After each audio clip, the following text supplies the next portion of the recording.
ଭାରତର ମୁକ୍ତି ସଂଗ୍ରାମରେ ଲୁଣିଆ ଶହୀଦନଗର ମାଟି ଧାମନଗର ମାଟିର ଭୂମିକା ଅବିସ୍ମରଣୀୟ।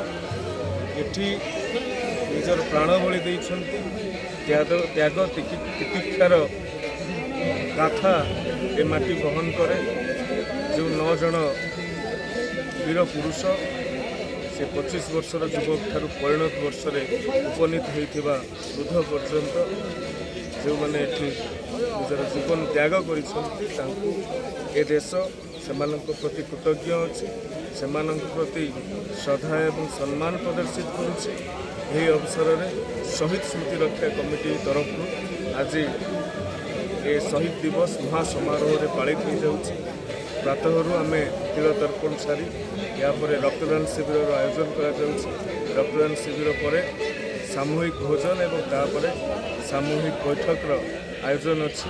ତେଣୁ ଏ ମାଟି ଯେଉଁ ଅମର ଗାଥା ବହନ କରୁଛି, ଅମର ସାକାର ବହନ କରୁଛି, ତାହା ଯେଉଁଭଳି ବିସ୍ମୃତି ନ ହୋଇଯାଉ ଆଜି ଏ ସଂକଳ୍ପ ଆମମାନଙ୍କ ଭିତରେ ନେବାର ଅଛି।